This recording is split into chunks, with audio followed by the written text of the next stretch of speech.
എല്ലാവർക്കും നമസ്കാരം. ഇന്ത്യൻ ഹിസ്റ്ററിയിൽ നിന്ന് ഏറ്റവും പ്രധാനപ്പെട്ട സംഭവമായിട്ടുള്ള ഇന്ത്യൻ ഇൻഡിപെൻഡൻസ് ആക്ട് 1947 പറ്റി നമുക്കൊന്ന് ഡീറ്റെയിൽ ആയി അത്യാവശ്യം വേണ്ടുന്ന പ്രധാന പോയിന്റുകളൊന്ന് പഠിക്കാം. ഇന്ത്യക്ക് വേണ്ടി ബ്രിട്ടീഷ് പാർലമെന്റ് പാസാക്കിയ അവസാനത്തെ നിയമമാണ് ഇന്ത്യൻ ഇൻഡിപെൻഡൻസ് ആക്ട് 1947. ഇന്ത്യൻ പ്രശ്നങ്ങൾക്കും പരിഹാരം കാണുക എന്ന ലക്ഷ്യത്തോടുകൂടി ബ്രിട്ടീഷ് പ്രധാനമന്ത്രിയായിട്ടുള്ള ക്ലെമന്റ് ആറ്റ്ലി 1947 ഫെബ്രുവരി 20 നടത്തിയ പ്രഖ്യാപനമാണ് ആറ്റ്ലിയുടെ പ്രഖ്യാപനം എന്നറിയപ്പെടുന്നത്.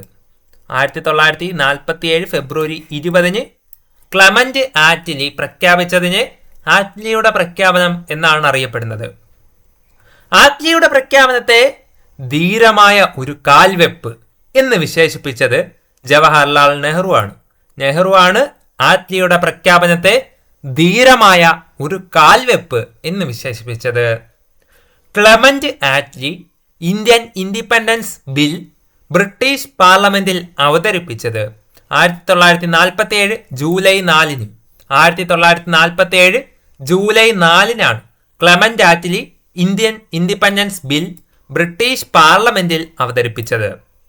Indian independence bill British parliament പാസാക്കിയത് എന്നാണ് 1947 July 5. 1947 July 5 Indian independence bill British പാർലമെന്റിൽ പാസാക്കപ്പെട്ടത്. 47 ജൂലൈ 5. ഇന്ത്യൻ ഇൻഡിപെൻഡൻസ് ബില്ലിന് ബ്രിട്ടീഷ് രാജാവിന്റെ അംഗീകാരം ലഭിച്ചത് 1947 ജൂലൈ 18. ഇന്ത്യൻ ഇൻഡിപെൻഡൻസ് ബില്ലിന് ബ്രിട്ടീഷ് രാജാവിന്റെ അംഗീകാരം ലഭിച്ചത് 1947 ജൂലൈ 18. ഇന്ത്യൻ ഇൻഡിപെൻഡൻസ് ബില്ലിൽ ഒപ്പുവെച്ച ബ്രിട്ടീഷ് രാജാവ് ജോർജ് ആറാമനാണ്. ജോർജ് ആറാമൻ രാജാവാണ് ഇന്ത്യൻ ഇൻഡിപെൻഡൻസ് ബില്ലിൽ ഒപ്പുവെച്ച ബ്രിട്ടീഷ് രാജാവ്. ഇന്ത്യൻ ഇൻഡിപെൻഡൻസ് ആക്ട് നിലവിൽ വന്നതെന്നാണ്? നമുക്ക് സ്വാതന്ത്ര്യം കിട്ടിയ തീയതിയായിട്ടുള്ള 1947 ആഗസ്റ്റ് 15 ഇന്ത്യൻ ഇൻഡിപെൻഡൻസ് ആക്ട് നിലവിൽ വന്നത്. ഇന്ത്യൻ ഇൻഡിപെൻഡൻസ് ആക്ട് നിലവിൽ വന്നത് 1947 ആഗസ്റ്റ് 15. ഇന്ത്യക്ക് സ്വാതന്ത്ര്യം ലഭിച്ച 1947 ആഗസ്റ്റ് 15 ഏത് ദിവസമായിരുന്നു? വെള്ളിയാഴ്ചയായിരുന്നു. സ്വാതന്ത്ര്യം കിട്ടിയ ആഗസ്റ്റ് 15 1947 ആഗസ്റ്റ് 15 ഒരു വെള്ളിയായിരുന്നു.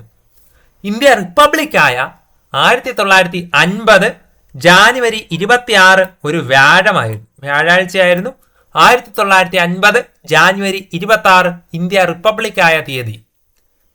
ഇന്ത്യക്ക് സ്വാതന്ത്ര്യം കിട്ടിയ സമയത്ത് ബ്രിട്ടനിൽ അധികാരത്തിലിരുന്ന രാഷ്ട്രീയ പാർട്ടിയാണ് ലേബർ പാർട്ടി. ഇന്ത്യക്ക് സ്വാതന്ത്ര്യം കിട്ടിയ സമയത്ത് ബ്രിട്ടനിൽ അധികാരത്തിലിരുന്ന രാഷ്ട്രീയ പാർട്ടി ഏതാണ്? Labour party. ഇന്ത്യ സ്വാതന്ത്ര്യം നേടുമ്പോൾ ബ്രിട്ടീഷ് രാജാവ് ജോർജ് ആറാമൻ. നമ്മളിപ്പോൾ പഠിച്ചതേ ഉള്ളൂ. ഇന്ത്യ സ്വാതന്ത്ര്യം നേടിയപ്പോൾ ബ്രിട്ടനിലെ രാജാവ് ആരായിരുന്നു? ജോർജ് ആറാമനായിരുന്നു. ബ്രിട്ടനിലെ പ്രധാനമന്ത്രി ക്ലെമന്റ് ആറ്റ്ലി, അത് നമ്മൾ പഠിച്ചതാണ്. ബ്രിട്ടനിൽ ഇന്ത്യ സ്വാതന്ത്ര്യം ലഭിച്ചപ്പോഴുള്ള പ്രധാനമന്ത്രിയായി ഇരുന്നത് ക്ലെമന്റ് ആറ്റ്ലി. ഇന്ത്യയുടെ വൈസ്രോയ് സ്ഥാനം വരുന്നത് മൗണ്ട് ബാറ്റൻ ആയിരുന്നു. ഇന്ത്യ സ്വാതന്ത്ര്യം ലഭിച്ച സമയത്ത് ഇന്ത്യയുടെ വൈസ്രോയ് പദവി വഹിച്ചിരുന്നത്. കോൺഗ്രസിന്റെ പ്രസിഡന്റായിരുന്നത് JB കൃപലാനി. ഇന്ത്യ സ്വാതന്ത്ര്യം ലഭിച്ചപ്പോൾ കോൺഗ്രസ് പ്രസിഡന്റ് JB കൃപലാനി. KPCCയുടെ പ്രസിഡന്റായിട്ടിരുന്നത് K കേളപ്പനുമായിരുന്നു. സ്വാതന്ത്ര്യ സമയത്ത് KPCCയുടെ പ്രസിഡന്റ് K കേളപ്പൻ ആയിരുന്നു. ഇന്ത്യ വിഭജനത്തെ പറ്റി നോക്കാം. ഇന്ത്യക്കും പാകിസ്ഥാനും ഇടയിലുള്ള അതിർത്തി രേഖ നിർണയിക്കാൻ ചുമതലപ്പെടുത്തിയ അതിർത്തി നിർണായ കമ്മിറ്റിയുടെ തലവൻ സിറിൽ റാഡ്ക്ലിഫ് ആയിരുന്നു. ഇന്ത്യക്കും പാകിസ്ഥാനും ഇടയിലുള്ള അതിർത്തി രേഖ നിർണയിക്കാൻ ചുമതലപ്പെടുത്തിയ അതിർത്തി നിർണായ കമ്മിറ്റിയുടെ തലവൻ സിറിൽ റാഡ്ക്ലിഫ്. അതിർത്തി നിർണയ കമ്മിറ്റിയിൽ അംഗങ്ങളുടെ എണ്ണം 5 പേരായിരുന്നു അതിർത്തി നിർണയ കമ്മിറ്റിയിൽ അംഗങ്ങളായി ഉണ്ടായിരുന്നത്. വിഭജനം നടന്ന 2 പ്രവിശ്യകൾ നോക്കുമ്പോൾ പഞ്ചാബും ബംഗാളുമുണ്ട്. വിഭജനം അന്ന് നടന്ന 2 പ്രവിശ്യകളാണ് പഞ്ചാബും ബംഗാളും.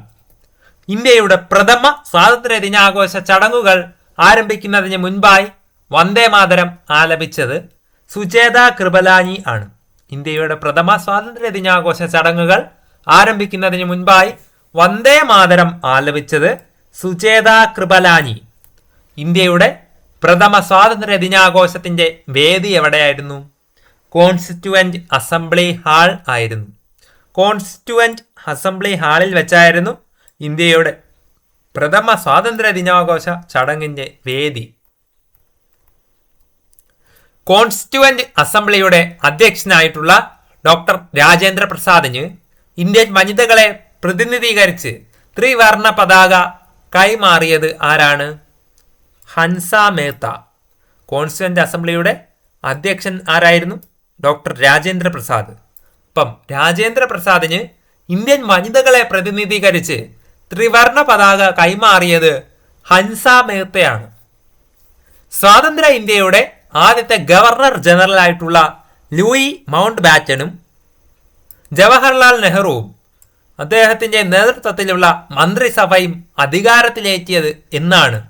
1947 ആഗസ്റ്റ് 15 തന്നെയാണ്. സ്വതന്ത്ര ഇന്ത്യയുടെ ആദ്യത്തെ ഗവർണർ ജനറൽ ആയിട്ടുള്ള ലൂയി മൗണ്ട് ബാറ്റനും ജവഹർലാൽ നെഹ്റുവും നേതൃത്വത്തിലുള്ള മന്ത്രിസഭയും അധികാരത്തിലേറിയത് 1947 ആഗസ്റ്റ് 15. ഇന്ത്യ വിഭജനത്തെ തുടർന്ന് വർഗീയ ലഹളകൾ നടന്ന സ്ഥലങ്ങൾ കൽക്കട്ട, ബീഹാർ, നവക്കാലി, ദില്ലി, പഞ്ചാബ്, കാശ്മീർ എന്നിവിടങ്ങളിലാണ്.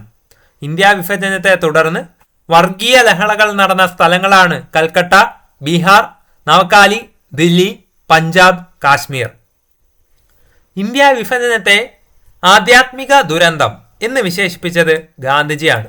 ഇന്ത്യ വിഭജനത്തെ ആധ്യാത്മിക ദുരന്തം എന്ന് വിശേഷിപ്പിച്ചത് ഗാന്ധിജി.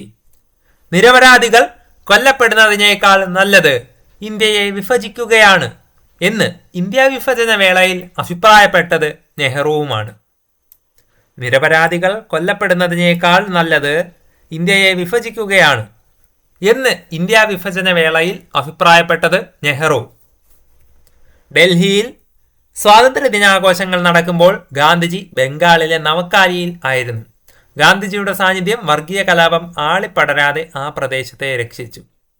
അപ്പോൾ ഇന്ത്യ സ്വാതന്ത്ര്യം ലഭിച്ചപ്പോൾ ഗാന്ധിജി എവിടെയായിരുന്നു എന്നുള്ള ചോദ്യം വരാൻ സാധ്യതയുണ്ട്. ഇന്ത്യക്ക് സ്വാതന്ത്ര്യം കിട്ടിയ സമയത്ത് ഗാന്ധിജി ബംഗാളിലെ നവക്കാലിയിൽ ഒരു ചേരിയിലുള്ള വർഗീയ കലാപം നിയന്ത്രിക്കാൻ പോയിരുന്നതായിരുന്നു. സോ ഫ്രണ്ട്സ്, ഇതോടുകൂടി ഇന്ത്യൻ ഇൻഡിപെൻഡൻസ് ആക്ട് 1947 ഇവിടെ വെച്ച് പൂർണ്ണമാകും. വീഡിയോ നിങ്ങൾക്ക് ഇഷ്ടപ്പെട്ടെങ്കിൽ ലൈക്ക് ചെയ്യാനും നമ്മുടെ ചാനലിനെ ഒന്ന് സപ്പോർട്ട് ചെയ്യാനായിട്ട് വീഡിയോ ഒന്ന് നിങ്ങളുടെ ഫ്രണ്ട്സിനൊക്കെ ഒന്ന് ഷെയർ ചെയ്ത് കൊടുക്കാനും നിങ്ങളുടെ അഭിപ്രായങ്ങളും നിർദ്ദേശങ്ങളും ഇനി നിങ്ങൾക്ക് വേണമെന്ന് ആഗ്രഹമുള്ള ടോപ്പിക്സുമൊക്കെ ഒന്ന് കമൻ്റായി രേഖപ്പെടുത്തി അറിയിച്ചാൽ ആ ടോപ്പിക്സ് വെച്ചുള്ള വീഡിയോസ് ഞാൻ ഉടൻ തന്നെ ചെയ്തു നൽകുന്നതാണ്. ഇതുപോലെയുള്ള കൂടുതൽ യൂസ്ഫുൾ ആയിട്ടുള്ള PSC റിലേറ്റഡ് കണ്ടന്റ് വൈസ് വീഡിയോസും മറ്റ് റാങ്ക് ഫയൽ എക്സ്പ്ലനേഷനും ഒക്കെ നിങ്ങൾക്ക് ലഭിക്കാനായി നിങ്ങൾ ഇതുവരെയും എൻ്റെ ചാനൽ സബ്സ്ക്രൈബ് ചെയ്തിട്ടില്ലെങ്കിൽ ചാനൽ ഒന്ന് സബ്സ്ക്രൈബ് ചെയ്ത് തുടർന്ന് കാണുന്ന ബെൽ ബട്ടൺ കൂടി എനേബിൾ ചെയ്ത് വെക്കാൻ മറക്കല്ലേ. കൂടുതൽ വീഡിയോസുമായി ഞാൻ വീണ്ടും ഉടൻ തന്നെ വരുന്നതാണ്. ഏവർക്കും നന്ദി, നമസ്കാരം.